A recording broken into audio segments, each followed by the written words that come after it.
এই ভিডিওটা বাবা আমি তোমার জন্য বানাচ্ছি।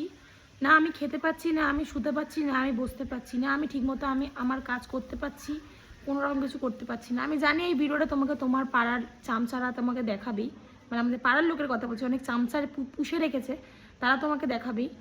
তুমি যে আমাকে ফোন করে কথাটা বললে যে তুমি আমাকে বিয়ে দিয়েছো, আমার জন্য অনেক কিছু করেছো।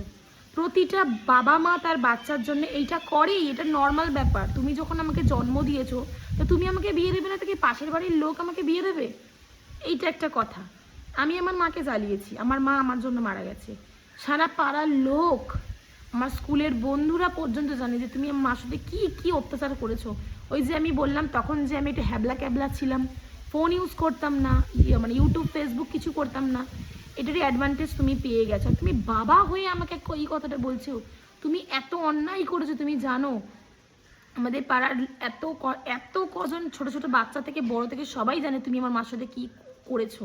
যেদিনকার মার আর কি মারা গেল, সেই দিনকার মানে জিনিসটা মার সাথে জিনিসটা হলো, সেই দিনকার পর্যন্ত তুমি মাকে অত্যাচার করোনি, তুমি মাকে টর্চার করোনি।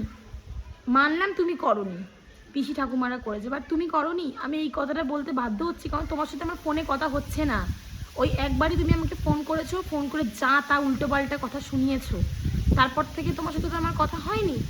এই ফেসবুকের মাধ্যমে আমি জানি তুমি ফেসবুক দেখো, বা তোমার চামচারা তোমাকে ফেসবুক দেখাবে, তোমার চামচাদের থ্রুতে আমি জানি এই কথাটা তোমার কাছে পৌঁছাবে। যখন আমার মাকে হত্যা করা হচ্ছিল তখন এই চামচাগুলো কোথায় ছিল? সবাই তো দাঁড়িয়ে দাঁড়িয়ে তামাশা দেখছিল, কেউ তো আসেনি আমার মাকে বাঁচানোর জন্য। ভগবান না করুক এদের সাথে এই জিনিসটা হোক, এদের বাবা মাকে এরা যখন হারাবে না, তখন এই অবস্থাতে এই জ্বালা যন্ত্রণা দেখে তখনই এরা হাড়ে হাড়ে টের পাবে যে এটা মাকে হারানোর কষ্ট।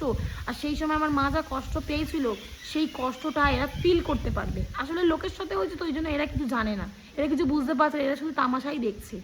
আর আমি তোমার মেয়ে, তুমি আমার কথা বিশ্বাস না করে তুমি এই পাড়ার লোকের কথা শুনছো। আমি জানি তুমি আমার মাকে হত্যা করোনি, কিন্তু যারা করেছে আমি ভিডিওতে তাদের নাম বলেছি।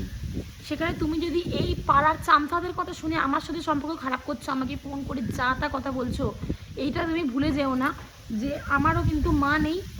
আমি কিন্তু পদে পদে আমি আমার মাকে মিস করি, যেটা হচ্ছে তোমার জন্য। তুমি আমার মাকে দিনের পর দিন অত্যাচার করে গেছো, দিনের পর দিন। সেই ছোট্টবেলা থেকে আমি দেখছি তুমি আমার মাকে অত্যাচার করছো, সেই ছোট্টবেলা যবে থেকে আমার জ্ঞান হয়েছে তবে থেকে দেখছি। আর যদি পাড়ার লোকের কাছে গিয়ে ভিডিও ক্যামেরাগুলো নিয়ে দেখাই না, আর যদি জিজ্ঞাসা করি না, সবাই তোমার নামে এভিডেন্স দেবে। আমি এসব ব্যাপারে আর ফেসবুক করতে চাই না, কারণ তোমার সাথে আমার কথা হচ্ছে না, কারণ এই চামচারা তোমাকে আমার এই ভিডিওটা দেখাবে বলে তোমাকে ভিডিওটা আমি করছি। ঠিক আছে, তোমার সাথে তো আমার সম্পর্ক নেই, আর আমি কোনোদিনও রাখবোও না। আমি জানি তুমি আমাকে ফোনে বলছো যে তুমি আমার সাথে কোনোরকম কোনো সম্পর্ক রাখবে না, আমিও তোমার সাথে কোনোরকম কোনো সম্পর্ক রাখবো না। তুমি আমাকে ফোন করে অপমান করেছো। বাচ্চা কাচ্চারা হাজার দোষ করলে বাবা মারা তাদেরকে ক্ষমা করে দেয়, তুমি আমার সংসার ভাঙতে চাইছো। তুমি আমাকে কি বলছো ফোনে যে আমি আমার মাকে অত্যাচার করেছি, আমি মাকে জ্বালিয়েছি।